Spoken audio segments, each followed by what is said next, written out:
This week on football, Jason McAteer claims to know the next Man United manager.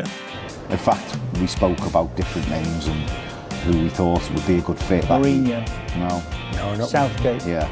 Arsenal Ultras visit the City team. Isco receives his 19th Man of the Match award this season.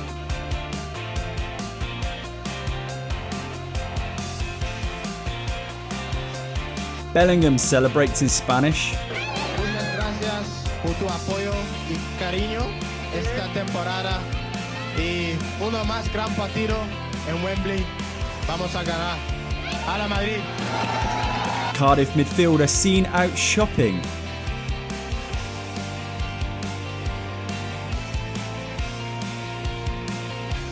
Neville celebrates Villa's equaliser.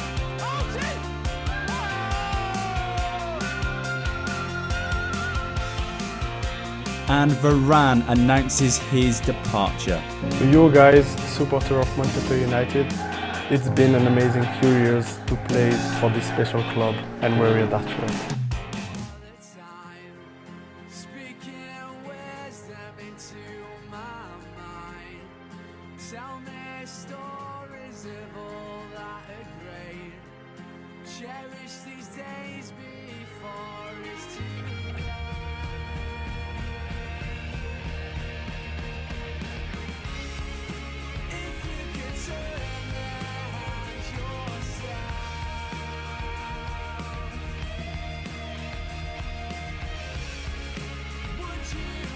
Hello everyone, welcome to this week's episode. It's the penultimate episode of the season. We have only got one more left after this. Thank you for joining me. It is Goalposts for Jumpers. It is me, your host Alex, as usual. We are probably about 8 months in, and I cannot tell you how quick this last 8 months have gone. I really appreciate everyone who has tuned in, everyone who's been with us every week, anyone who's managed to make their way across to YouTube. Really massive thank you to everyone.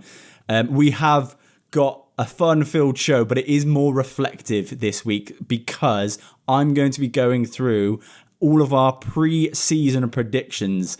So that's coming up in the show. We have got a weekend treble, the last weekend treble of the season, so make sure you stick to the end for that one. Considering the last few weeks have come in, you might want to. But first and foremost, let's do our team of the season. So Monday Night Football did theirs this week. We saw Gary's team. We saw Jamie Carragher's team. Mine's pretty similar. But I suppose the thing is, I think what I've considered about this team of the season is that it's a team that you could put out. A left winger who you'd play left wing. A right winger who you'd play right wing. I haven't kind of tried to force anyone into that position. And I've played a classic 4-3-3 to go with our team of the week theme that I've been running throughout the whole season as well. So in goal, I have gone Emi Martinez. Right back, I've gone Ben White. Centre back, I've gone Saliba. And alongside him, I've gone Gabriel. Left back, I've gone Destiny Udogie. Central midfield, I've gone Declan Rice.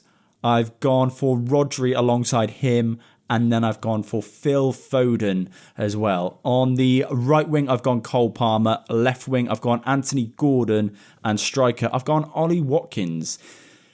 Reasons being, first of all, goalkeeper. I think it's gone very under the radar how well Jordan Pickford has performed this season. I've gone Emi Martinez because I think of the two, I think they're both there. And I just thought, who would I rather in goal this season? And I think going into one more game, a 39th Premier League game, and I got to pick one of them from based off their form this season, I'd go for Emi Martinez. I think a World Cup winner, full proper stature of a goalkeeper as well, the confidence, the arrogance, the fact that he is a bit nuts. I love that about Emi Martinez, and I think he's a goalkeeper that could play in probably any team in the world, even City. I think great with the ball at his feet. Really reactive, responsive. Doesn't mind playing with a full back four that are pushed up to the halfway line and playing on offside trap because he's confident and he's out and he's quick and he's decisive. And I think that is, big praise for Emi Martinez as a goalkeeper, but actually just as a personality on the pitch. I think that's kind of what you want. And no surprise that you won a World Cup as well. Right back, I think Ben White probably has gone a little bit under the radar, considering Arsenal's back four and what they've done this season is phenomenal. But Ben White being part of that back four, I don't think there's been a right back in the league anywhere close to him. I think people have talked about Trent Alexander-Arnold being in the team of the season. For me, it's not even a competition. Ben White's been the best right back in the league. And I think, yes, Gabriel and Saliba will get all the plaudits. They will, because they're that centre-back partnership. They're the rock-solid kind of back four heart of it. But what Ben White does on that right, not just defensively, but I think going forward as well, I think very underrated. Got a few goals, quite a few assists as well this season. But all round, I think it's been a big season for him, considering, again, getting left out of the England side, maybe asking not to be in there at times. And it's been a difficult season for him off the pitch. But on the pitch, I think he's been brilliant. And I actually love his personality on the pitch. Yes, he's cocky. Yes, he's arrogant. But when you perform and when you're like that in terms of the Arsenal team as well this season, you need that to win a title. And whether they do or not, we'll see. I've got the Tottenham-Man City game just kicking off in the background. So, yeah, that'll be interesting. I want Arsenal to win the league if I'm going to choose between the two, to be honest with you. Gabriel and Saliba. Yeah, Saliba, I think, best centre-half in the league this season, and probably has been the best centre-half in the league for the last 2 seasons. It's a shame, because I think I should see a City centre-half in here. I should see a Ruben Diaz. I should see someone like that, who I think has been the best centre-half in the world, arguably. But Saliba, what he's done with that partnership with Gabriel, he will get all the plaudits again over Gabriel. So it's like Gabriel and Saliba, and then Saliba's up there. But I think Saliba's just rock solid. He's the centre-back you want. He's the Van Dijk for Arsenal. And he's almost that... Is there an argument to say Saliba is at the level that Van Dijk was a couple of seasons? I think there is. I think what Saliba's doing... for someone such a young age, look, Van Dijk's got 7-8 years on him, and he's at that level. So it only gets better for Saliba, surely. And it would be crazy, because I think we might see France not even start him at the Euros as well. Gabriel, yeah, a few things with Gabriel early part of the season where it wasn't looking like he was necessarily going to get into the team. I think Yurin Timber was starting some of the games, and Gabriel was left on the bench. And then once he really got himself bedded in, and it took a while, there's just been no stopping that back two. That centre-back partnership has been right up there. I think Carragher got a little bit carried away talking about it like them two will be considered the same as Vidic and Ferdinand and Terry and Carvalho. I think that's a little bit strong. But certainly for what they've done this season, you can't argue that they have been probably the best in the world in terms of a centre-back partnership. So... yeah, and then left back. I think a really difficult position to choose in this team this season, Destiny Udogie. I've gone Destiny Udogie because I think for his first season in the Premier League, and at a young age as well, to cope under the demands of what Ange wants, to be a fullback that not only defends but gets forward, gets in positions where he can score, can make assists, can press as well, getting caught up high up on the pitch and also getting back.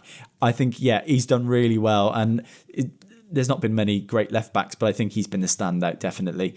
Declan Rice. Declan Rice has been probably my player of the season, signing of the season. I don't think there's been, in my mind, from what I can remember, a signing of that magnitude that has actually turned out to be worth every penny. You look at players who are 100 plus million, and not very many of them actually succeed and kind of live up to their price tag. I think Declan Rice definitely has done that. And I think what he's done for that Arsenal team compared to last season, taking them to the next step, I think he's crucial in that. Not just defensively, but I think everyone's kind of seen a new side of Declan Rice, something that we all thought maybe he can do. He's brilliant on the ball, his technique's impeccable, but he is getting forward, scoring goals, making passes, creating, and now he's on set pieces as well.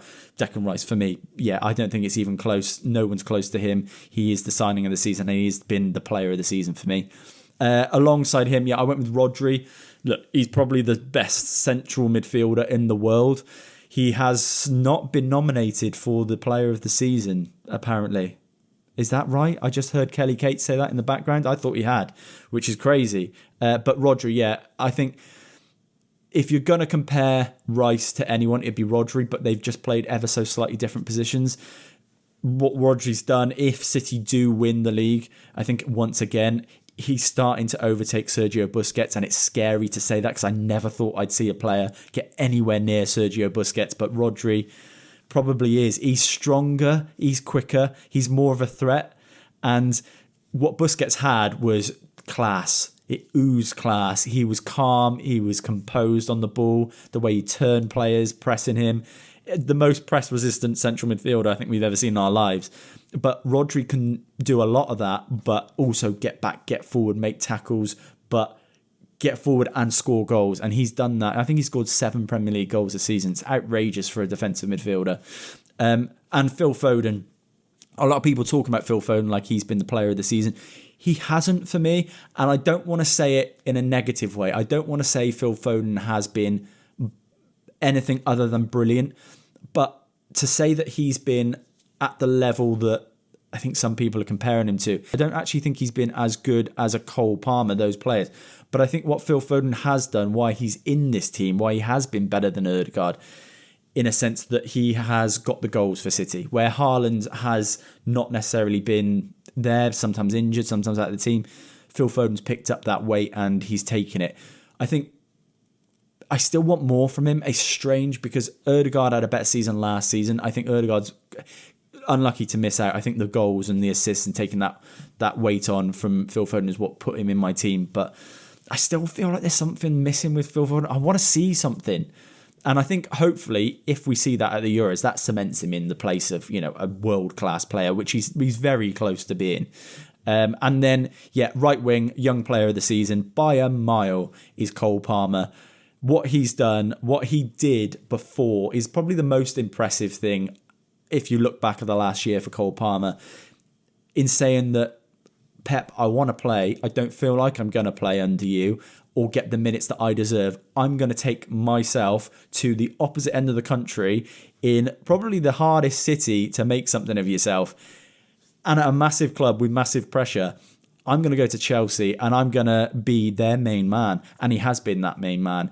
And I don't think anyone could have predicted him scoring 20 plus league goals in a season and to get the assists and everything that's gone with him. But I think what everyone could see, even at Man City, even during the under-21 Euros, he was different. He was something a little bit different. He didn't play like a lot of wingers because he was playing a lot of right wing. He plays centrally as well. But he was intelligent and he was clever, and it was not necessarily bursts of pace like you're getting from most right wingers and left wingers these days. He was technical and composed, and he can finish. And what I like about Cole Palmer taking on those penalties, being that guy who goes, do you know what? I am that guy. I am going to step forward and I'm going to put myself out there.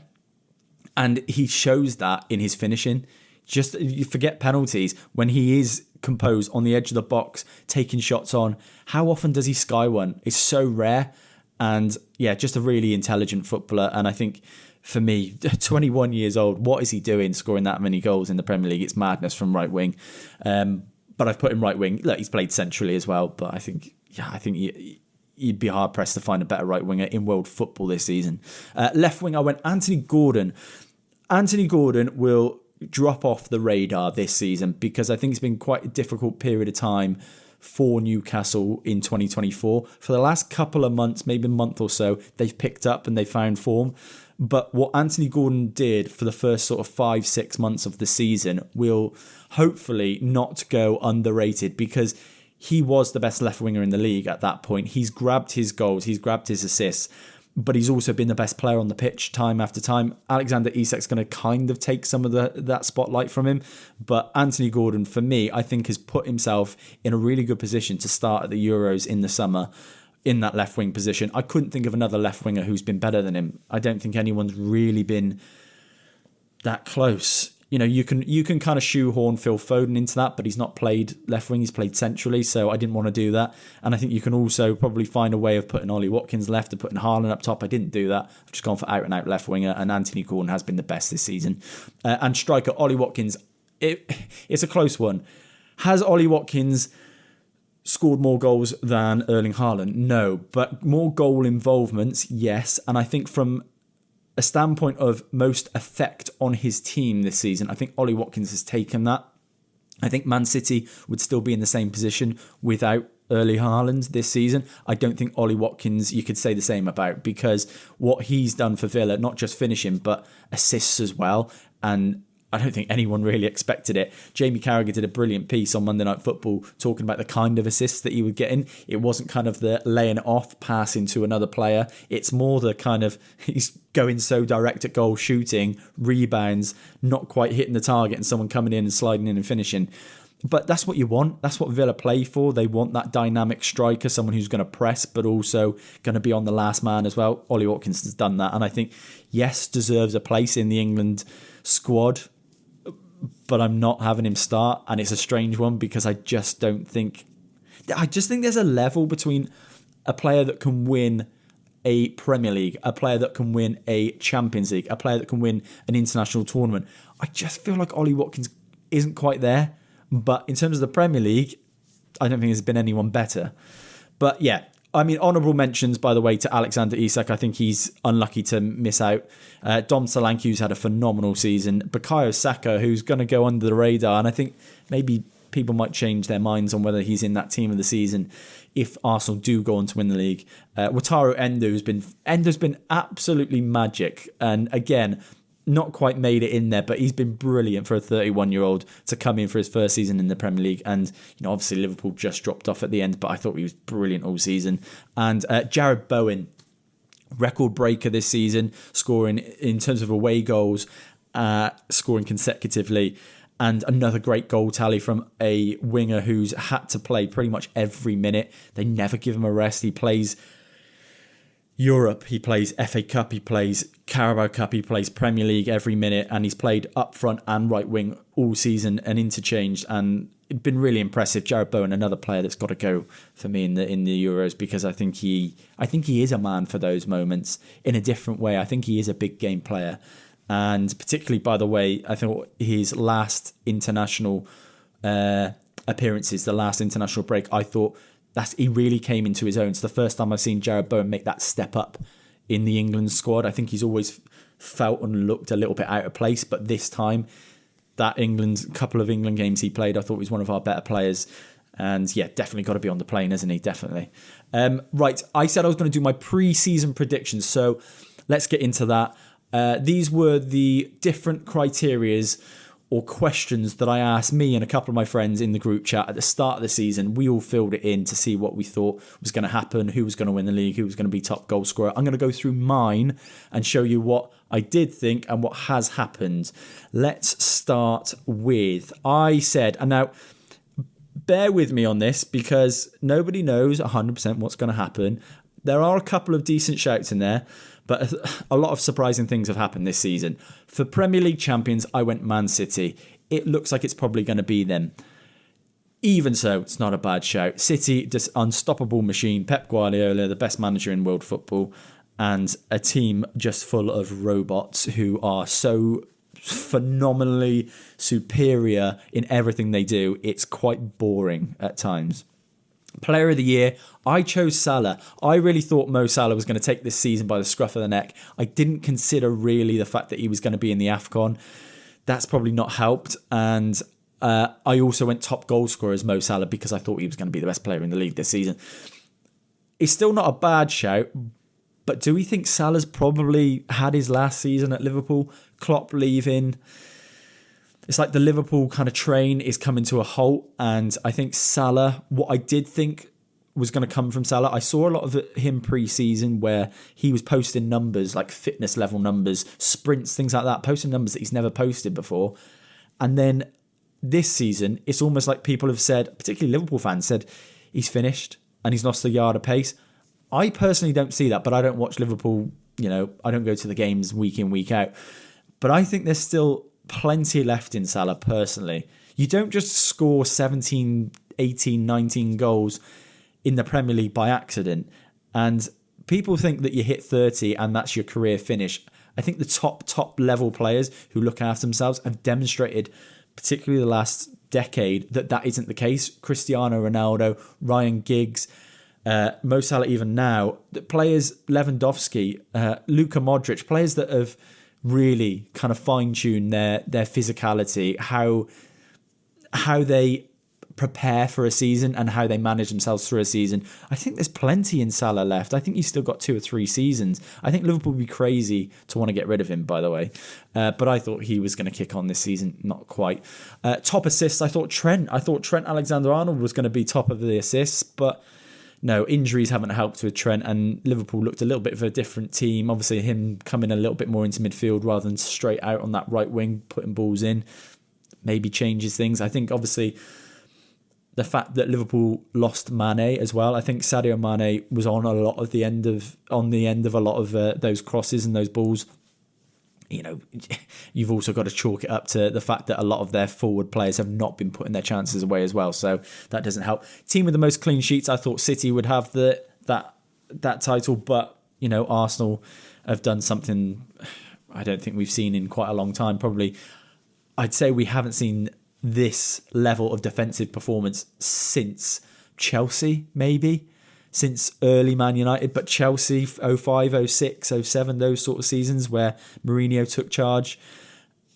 Yeah, I thought City would do it, but look, you can't legislate for what Arsenal have done. That Gabriel Saliba partnership is magic. Young Player of the Year, I thought Alejandro Garnacho was going to take this season and become the world-class talent that we know that he has got in him. It's not worked out for Alejandro Garnacho, and I don't necessarily think that's him. I'm looking at a player who is not being correctly coached. And far be it from me to say that, you know, these top-level coaches aren't doing their jobs, but I've got eyes. They're big. I can see. And every time I watch Garnacho, I'm looking at a winger who doesn't know how to cross a ball or when to cross a ball. He doesn't know when to shoot or if to shoot. His finishing, a lot of the times, he's unbalanced, so he's not necessarily striking the ball cleanly. I think a really good top-level coach takes Garnacho and goes, okay, here are the basics. Let me mould you into what you should be. Because at the moment, he's raw, he's unfiltered, but nobody's helping him, and I don't see an improvement from last season. I see a player who's playing more games, but I don't see an improvement. And it's not him, it's the coaching staff. And I think it is the biggest indictment of that Manchester United coaching staff and management team that Alejandro Garnacho has not had his breakout season this season. I'm putting the blame on them because for a guy who's 19 years old, with the talent that he's got in pretty much any other team in the league, I think we're looking at a player who's got double figures this season. He's got half that, pretty much. And yeah, I just want to see more, and I'm gutted that we haven't got that in place at Man United, and I'm hoping that changes pretty soon. Relegation, I said Burnley, I said Sheffield United, but I also said Forest. Now, that could still happen if Luton get a result and Forest don't, and maybe points deductions, you never actually know. Not a bad shout. I thought Forest, they've got the players, but have they got the manager? And that's leading me on to the next one. It was the next manager or the first manager to leave in the season. I put Steve Cooper. We all knew he wasn't going to last the season, if we're honest. And I thought that managerial change would be really tough for them. It hasn't actually been. I think Nuno's done a good job, but they're still there or thereabouts. They're flirting with relegation. And what they've actually done behind the scenes, I think, has been to the biggest detriment, not necessarily the coach and the team on the pitch and the players. Forest's downfall has been upstairs. It's all the mess, the noise from the chairman, from the owner, from the hiring of Mark Clattenburg to, I mean, what a random appointment that was. It's a mess. And I think getting rid of that, hopefully, particularly the noise, will help. But it just feels like there's no stability. The spending's a little bit crazy. The signings are a little bit crazy, though some of them have been good. I just think Forest need a bit of stability. Just quiet that owner up, shut him up, because that's not what they need. Forest need no excuses. They don't need to be coming out talking about referee decisions. Yes, there's been some bad decisions. Every team has them. You're not alone in that. And to make excuses, you then go into every game thinking, well, at least I got this to fall back on. The refs are against me and all this. You can't think like that. And you can't think like that and stay up. And I think they'll be lucky to stay up, actually, because Luton probably arguably deserve it. It's no coincidence that Forest's form dipped as soon as they brought Mark Clattenburg in and started talking about referees. I just think it gives them an out, and they didn't need that. And that's why I thought Steve Cooper was going to leave. It looked a little bit hectic. He did end up leaving. It didn't look like things were settled. A new manager has probably helped them, but I knew that he was going to leave, and I really thought Forest would probably get relegated as a result. I thought Burnley go straight back down. I thought the arrogance of the club to think that they can come up to the Premier League and do exactly what they did last season with the players they've got. Granted, sometimes it works out, but just the quality was so far off. You could see that first game against Man City at the start of the season, I knew that team's getting relegated. Yes, it's Man City. It's always going to be difficult. You could easily get 5 or 6 against you. But I just didn't see a single shred of hope that Burnley were going to even compete in that game. And you need competition. You need to go in to a game thinking at least you got half a chance. They've barely demonstrated that. I think they've arguably been worse than Sheffield United, even though they'll finish probably above them. Just in terms of disappointment, I think Vincent Kompany's probably learnt a pretty hard lesson this season, whilst he was so brilliant in the Championship, that he can't do this again with his Burnley side. He's going to need financial input. He's going to need to keep hold of his best players, but also bring in some quality, some experience. I don't think I was too far off in my predictions. It'll be interesting to do that again next season, and I'll definitely put it on the first episode of next season. I will, by the way, don't think I'm completely leaving you. I will be doing a couple of episodes for the Euros, some specials, but it will be a slightly quieter time for the podcast going into next season, but we'll be straight back up and running every week next season, which I'm already looking forward to. I've got so many ideas, so many things that I want to try and get you to come along with me as well. Weekend treble time, talking of things that I want you to get involved in. The weekend treble has been very up and down. We kind of were at a profit. Well, we were at a good profit sort of earlier in this year, and then it took a nosedive. It was almost like I couldn't pick the easiest results. The craziest things were happening. That started to turn a couple of weeks ago, and then we won 2 in a row. Last week's came in again. We are in profit. This is the last weekend treble of the season. If this loses, we are still in profit for the season. So can I just say, if you listened to this podcast all season and you backed my weekend trebles, you would be richer because of me. That's all I'm saying. And last week's came flying in, so we are up. If this week's comes in, then great, we've had an amazing profit for the season. If it doesn't, oh well, we still made profit. No one's lost any money. Okay, so this week's weekend treble, first selection, I've gone for PSG over 1.5 goals away at Metz. Second selection, I've gone Sheffield United versus Spurs over 3.5 goals. And then third selection, I've gone Palace against Villa over 2.5 goals. £10 on, returns you £29.22. We're already in profit if you followed me, so don't worry if it doesn't come in. I do fancy it. I think there'll be goals. Last game of the season on Sunday, these games are, by the way. Keep it responsible. Make sure you don't gamble irresponsibly. I say that, but betting companies, pretty much, they've got you so bad betting companies can tell you not to bet in every advert and still make a profit. How mad is that? Can you imagine any other industry that would advertise and tell you not to buy their product and still make a profit? It's disgusting. But here we still are. Fan captured goal of the week. This is a gem. This is the best of the season. The fan captured goal isn't from this week. It's not from last week. It's not even from this season. It's from about 10 years ago, I think. When was it? 2016 maybe? Dimitri Payet's free kick. Everyone knows this free kick, but I don't think many people have seen it from this angle in this way. It's from the crowd, it's from the stands, it defies physics. Here it is. Here comes Payet. Oh my word! Absolutely magnificent! How about that? Gets better every time you watch it, and from that angle is just madness. But I had to put that in there. I only saw it this week. I've seen a couple of goals. I saw Ronaldo's overhead kick from a different POV the other day, and they're all coming out of the woodwork. It's great. But that point of view, what a moment that was. to see and capture that. Amazing. Guys, thank you so much for joining me this week. I really appreciate it. We are back next week. We're back next Wednesday and every Wednesday until the end of the season, which is only one more Wednesday. And then we are back for the Euros. I will be posting plenty of stuff still. Make sure you have, if you haven't, followed us on all our social medias. It's just starting to pick up a bit again now on TikTok. We're at Goalposts TV, and on Instagram is Goalposts TV as well. If you haven't subscribed to this podcast already on Apple, on Spotify, please do, and rate us. It really helps. We go up the charts and more people hear about us. If you haven't subscribed on YouTube, please subscribe and like the video. It does help us. We know very few of you do watch the video and you only listen, but if you are here on YouTube, like the video. It goes a long way. Thank you so much, guys. We'll see you again next week.